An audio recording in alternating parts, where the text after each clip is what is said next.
So as a lot of you would probably recognize this. This is Astra Armada that's in ArcCorp, which you probably know from when we released the social module. And one of our challenges is that the new paradigm of Star Citizen is you can go to all these planets, you can explore all the planets. We're not just going to have a cutscene to go down to the surface and have a very limited landing area. So the old ArcCorp, you basically were in a sort of well-detailed first-person small level, and everything outside of it was sort of a, kind of this, it was basically faked. And in the new way, the new planetary tech, we can't. So here we are in Astra Armada. The Raven's there, which is the the spaceship that goes with the Octane. And beyond 3.0, we're going to add the ability to buy or lease ships. So that would be, the first place you're probably doing that would actually be on ArcCorp in the Astra Armada store. And of course, you're also seeing some level of our subsumption AI going on, which is also something we're continually working on improving. And next year, it will be even more self-aware. Right, let's head out.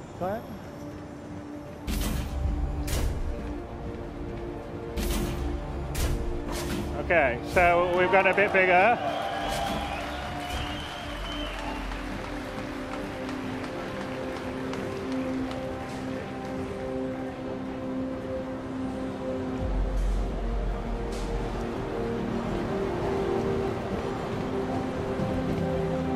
And the big difference with ArcCorp that we have now is that there isn't really a skybox.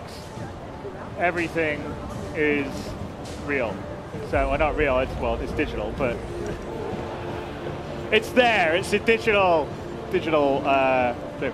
So let's just head through the main plaza of Area 18 here in ArcCorp, which, like I said, you guys will have known from the social module, although it's quite a bit different than it was in terms of scope, scale. Obviously, you can see a lot of the advertising and vibe stuff.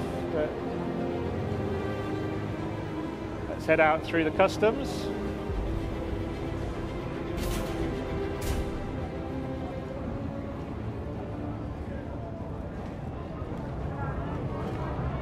You're clear. Move along. All right, let's go.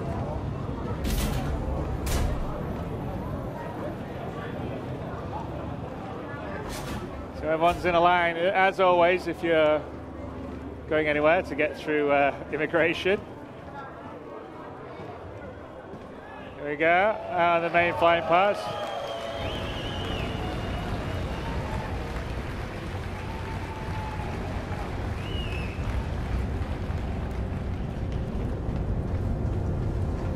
So, very Blade Runner-esque we got going. So this is a Terrapin, which again isn't in 3.0, but is going to be just after 3.0. Although I think we should probably, Glenn, shouldn't really. Let's start the small amount, right? The new Aurora, perhaps.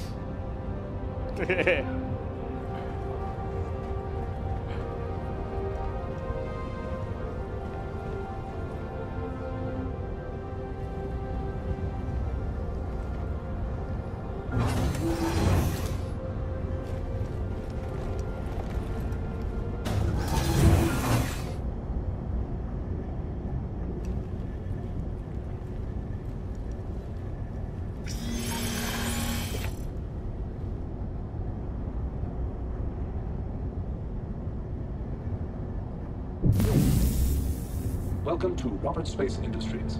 Enjoy the ride. System check. Engines are on. All right, let's take off. Let's go flying.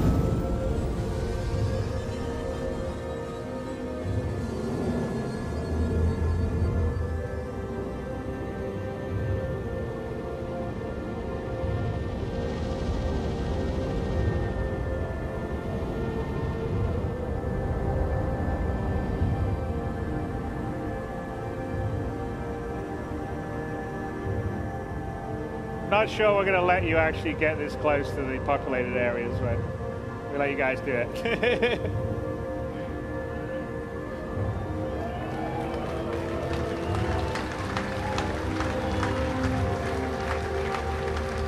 Landing gear raised.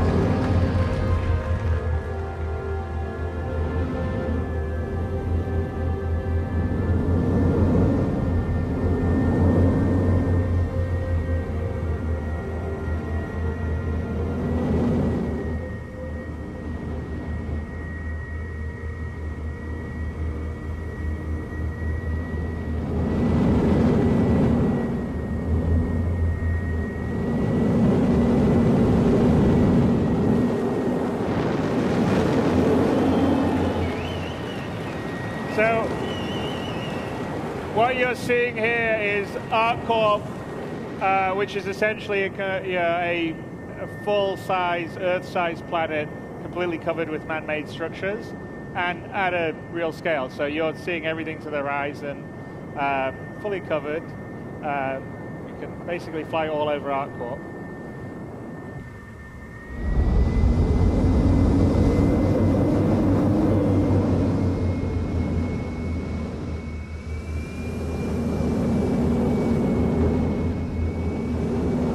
So you can see up in the distance another city club.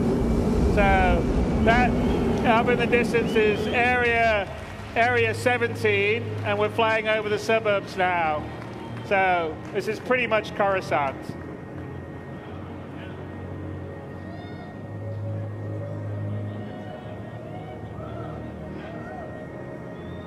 And this is our engine wizards in the Frankfurt office.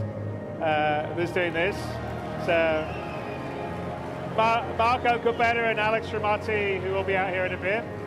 And actually area 17 over there is about 25 kilometers in the distance. So we're just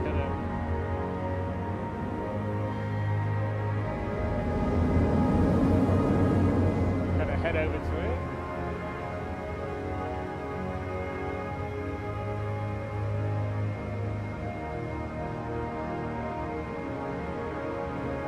Landing gear deployed.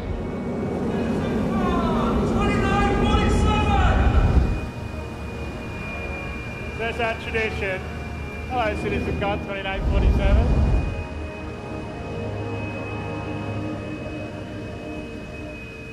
Landing gear raised.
Longer term, that we're going to be building on our bigger, more populated planets, multiple landing zones. So Area 18 is one of them.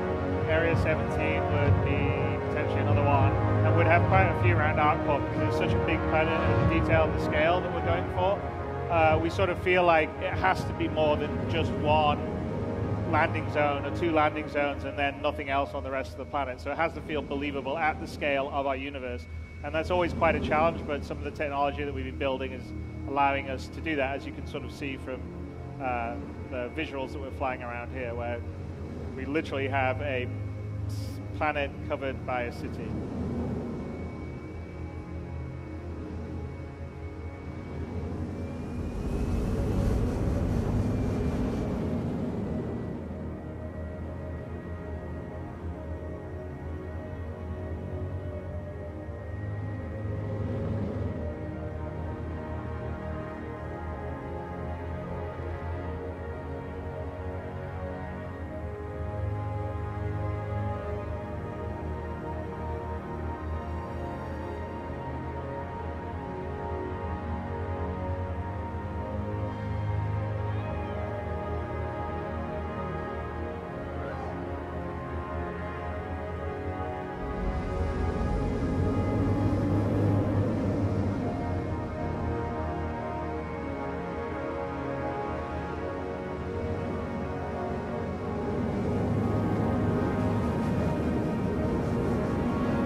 ArcCorp is one of our planets. Let's gonna head up to space, I think, here in a bit, Glenn.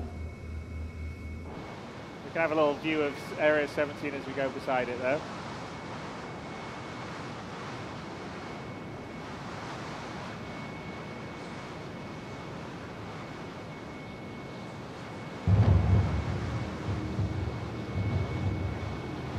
I don't think any other game's quite got this level of scale.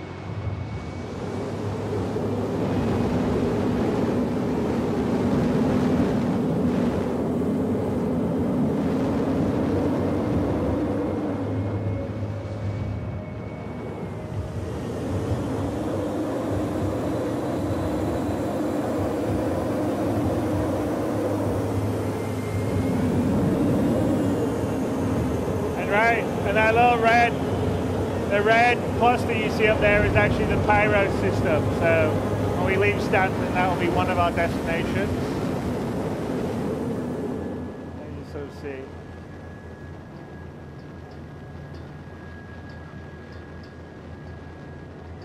Yeah.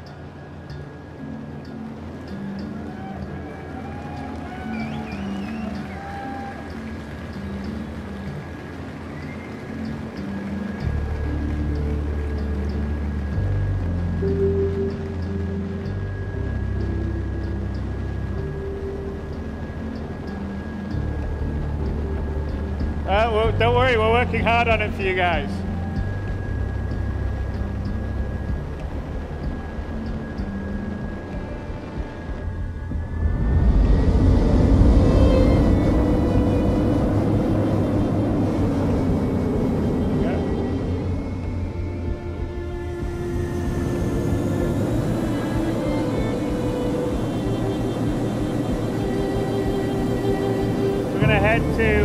One of the space stations in orbit around ArcCorp. So I think I mentioned before that most of the big kind of more advanced or settled or industrialized planets will have quite a few space stations in geosynchronous orbit, so that when say someone with a large ship like a Hull C or a D brings in cargo, we go to the space station and then the cargo can be offloaded and brought down to the planet. So we're just going to head to one of them. It's built using a new modular space station setup, and it's actually beyond 3.0. You're going to see a lot of space stations and variety, and we'll talk a little bit about how we're going to put them together. We're not there's no loading screens or anything. We just flew up from the city. We were down in Area 18, then we were flying around these huge skyscrapers, and now we're just heading up to the orbital space station.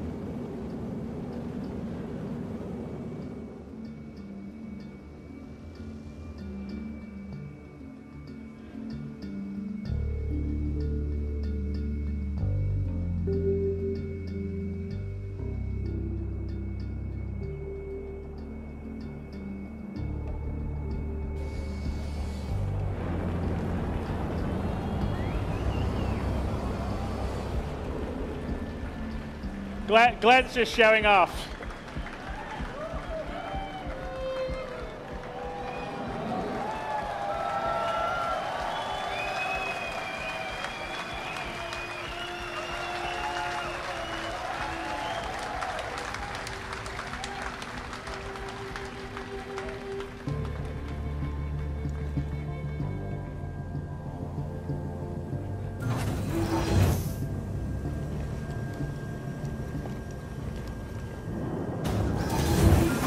Again, this would be, like I said, one of the places where cargo would come in, it would be unloaded, and then there would be NPCs or a player could potentially take smaller amounts down. But to give you an idea of this is, the beauty of the sort of Star Citizen 64-bit precision is like we fully, it's all there. We're up here on a space station looking down on the planet.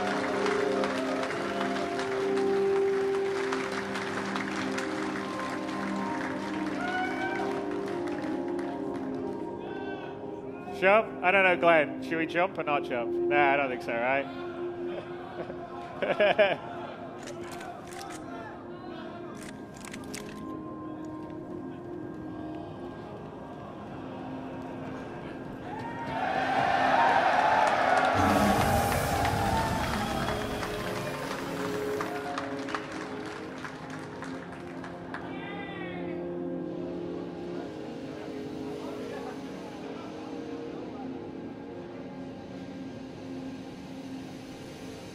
All right, let's get back on the platform.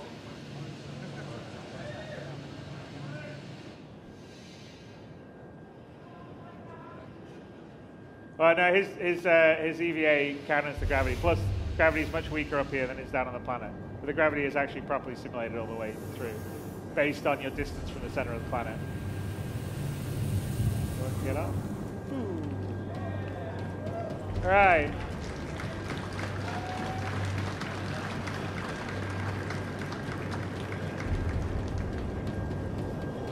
So inside these are all got interiors, and in fact, we'll show you kind of how we build them in a second. But yeah, just give you the idea of the scale, because you know this space station didn't look that big from a while ago, and of course, see how big it is now that we're up close. And if we go through here, there'll be an elevator we get through on the other side that would get us into the atriums, and we'll show you a bit of that in a little bit. Let's kind of continue on with our journey.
Cool. No, that doesn't look very big. That's because we're sort of zoomed out on the star map. But Lorville is 23,205,500, whatever that is, 968, 66 now, 68 kilometers away, which is quite a long distance. So should we start our quantum?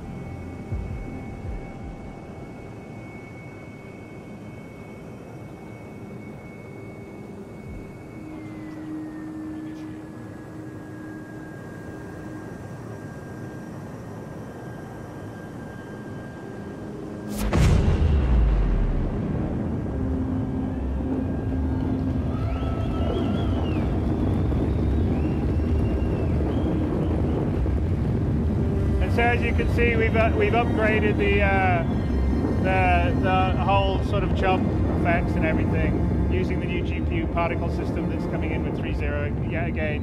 Yet another thing that we've added, which you can see with the contrails and the engine trails. Now, 23 million kilometers, even at 0.2 of the speed of light, takes about 8 minutes. Now, and actually in the gameplay side of things, it probably would actually take you longer for the journey because you probably get pulled out of quantum by some other ships, and there'll be we won't probably let you go one jump directly to the other jump because there needs to be some time invested in getting there, like taking cargo or whatever else. But just a pure unaltered, uninterrupted jump's about 8 minutes at our quantum speed.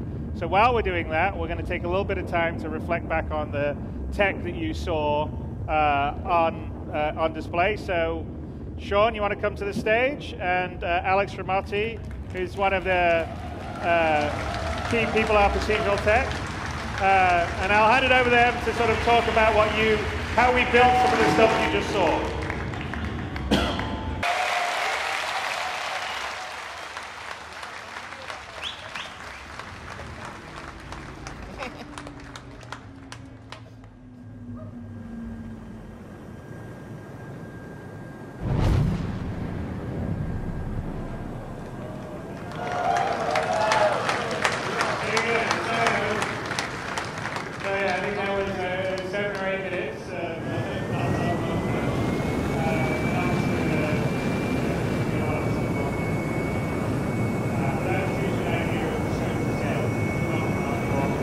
out, went to a space station, looked down at ArcCorp, then quantum travel, flew through the space. We haven't done any loading. It's all in the same star system.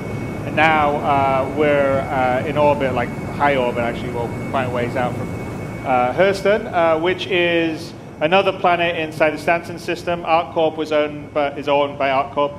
In the Stanton system, the UE leased each one of the major Earth-type planets to different corporations. In this case, it's Hurston Dynamics, which primarily is a weapons manufacturer. And Hurston itself is the kind of, it's the sort of planet that is what happens when there is no regulation and there's no environmental protection. So it's probably going to be like China in 100 years or America after the EPA has been dismantled. So let's just head down, and this will be an example of a different style of planet and ecosystem biome. And we're still early days on this because obviously we're still getting 3.0 out views of the environment, and the sort of procedural planet team have been working on ArcCorp and Hurston because they finished all their 3.0 stuff, and we're preparing for the next major release. All this stuff, but there's still a ways to go. So remember, all this is work in progress, and it'll be a lot better and cooler when you actually get your hands on it in the future. So we're just gonna do a short distance quantum travel. So we actually we have two kinds of quantum travel in 3.0 and beyond. One is a long distance one, like the one we went between ArcCorp and Hurston, between major celestial bodies. And then we have short distance quantum travel that allows you to navigate around or circumnavigate large celestial bodies. So like here, we're just going to come much closer up to the kind of sort of low orbit gateway into Hurston. So I'll let Glenn take us down with his consummate flying skills.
Yeah, so you know, the German engine team that does all the procedural planet stuff has been adding obviously a lot of stuff to the procedural planet tech.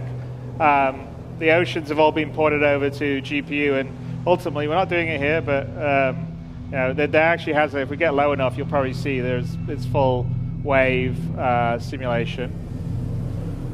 And we get low enough, we want to have the thing where the wake from the ship creates waves. That's not in yet, but we will be doing that at some point.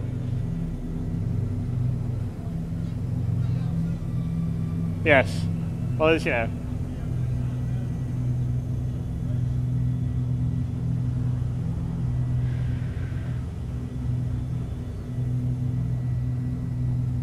But we're heading in our way to Lawville, which is the main landing zone on Hurston. So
and as we sort of build this out in the future, there'll be a lot more sort of mining infrastructure. This is basically an area that Hurston sort of strip mined for all the minerals and creating its weapons and its sort of factories that we'll get to in a bit. But as we move forward, we've just sort of beginning of fleshing out sort of the secondary locations and objects. We're going to add things like, you know, big, you know, macro vehicles that would be excavating dirt and stuff, and give it a lot more variety, because Hurston's going to have quite a few more ecosystems than we're showing right here. But let's head up towards Hurston. You can actually see in the distance the big Hurston Dynamic. It's sort of like the Tyrell building from Blade Runner.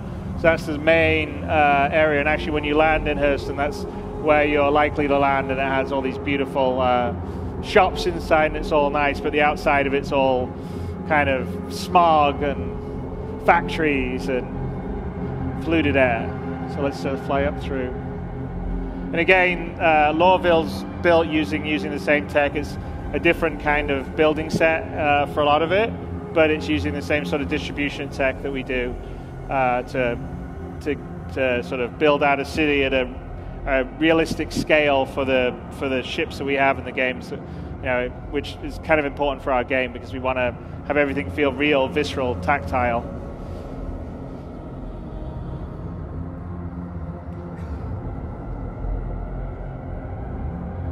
And you can sort of appreciate just the sheer scale of these planets, because, you know, off in the distance Hurston didn't look very big, and now we're flying through it, and you know, it's you know, these are pretty tall, big buildings.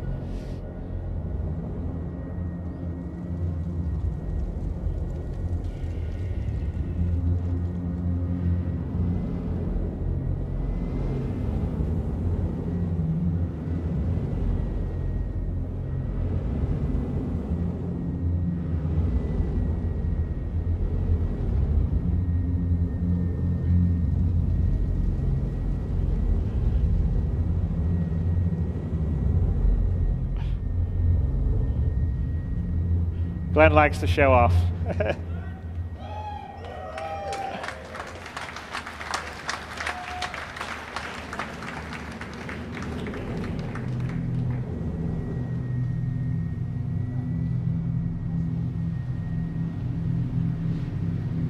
So let's sort of head to the outskirts outside the city, because we want to sort of give you a sense of kind of what it's like in the ecosystems outside, and then also the sense of scale that you get.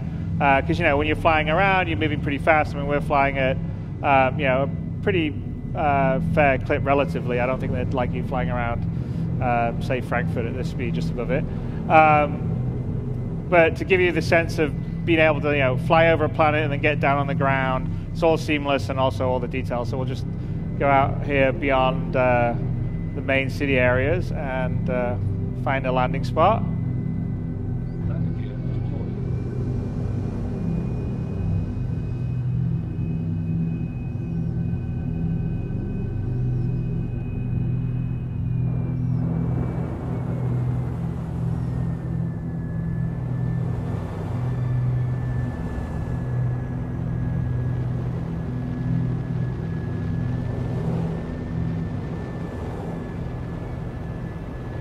Find one that's not rock. There you go.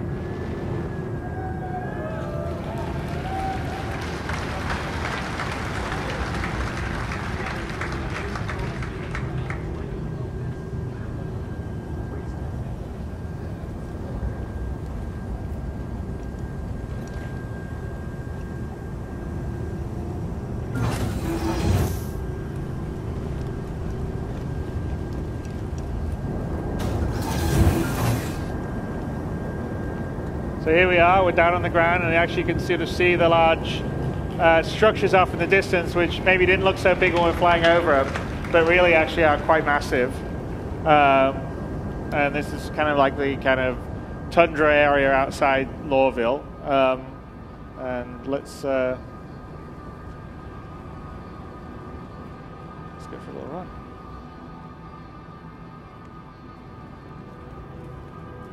And again, this is sort of what our goal is to try to kind of deliver the kind of on foot, first person, crisis level of detail for the environments that you're in, but doing a lot of it procedurally and on a planetary scale. So it's quite challenging, but I'm very confident that we're going to deliver all that goal. And the team we have doing it, who a lot of them were here giving a talk earlier, are incredibly talented. And I'm pretty excited by the potential. I mean, we've got a lot to go in terms of building further ecosystems, also creating fauna for planets. So there's a sense of wildlife. Some could be hostile, some could be passive. But we essentially want to make these planets living places that feel visceral, that have their own identity. When you go to ArcCorp or you go to Hurston, they feel totally different. They match with the sort of story and the history and the lore. And they feel tactile. They feel like a place that you could visit, a place that you could go and tell stories of, and take pictures of, or share with your friends. So someone's conveniently left us a Knox. So you can use that to get a bit closer into the city.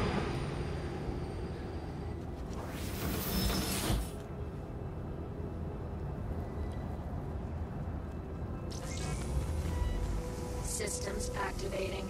Systems on.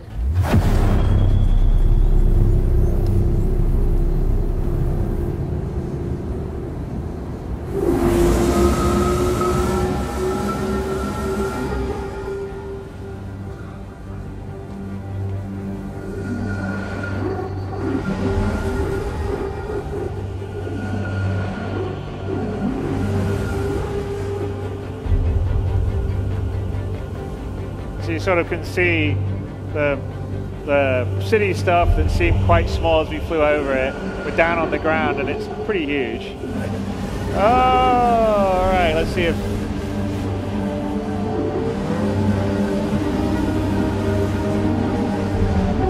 Oh! Glenn, you're just showing off now.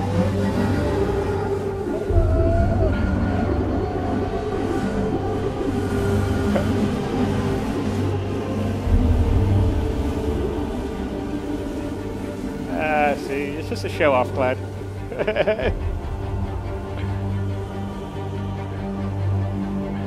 I don't think it's that good of a show off.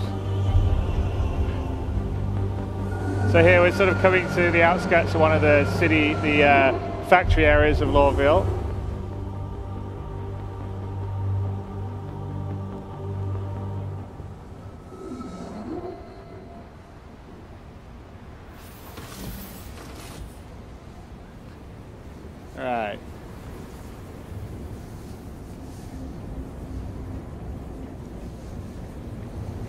And again, we just have the beginnings of sort of our NPC population system. So some of the other stuff besides the interior procedural stuff is, longer term, we're working on sort of a background crowd simulation system, a traffic simulation for ships coming and going in the background. The Nox says it sounds little physics bugs going on. Then we have foreground NPCs that would be like mission givers that have their own full schedules and stuff like that. But all the places will get populated and feel like they're full of life. So you'll have like I said, the whole goal is to have 90% NPCs to 10% players in the universe. And when you come to a place like Lawville or a place like ArcCorp, it has to feel like, it has millions of people in it because these cities are at that scale and that's sort of what we're used to. And so we're working very hard to build background systems to be able to do that, scale it, create them on demand, and create a realistic feeling location on whatever planet you're visiting. So as you can see, there's the Hurston Dynamics main building off in the distance. So it's again, that gives you a sense of like the scope and the scale of the city really is compared to what we're doing now.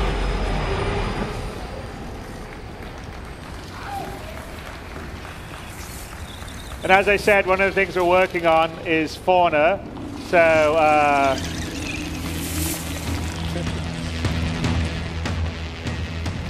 these are the Oni, the Zyphopod Oni crabs. So they're little scavengers on Hurston, and there's quite a few other things that we're going to have on Hurston when we do it. But you'll have them running around and a bunch of other ones. But there you go. There's Lawville, there's Hurston.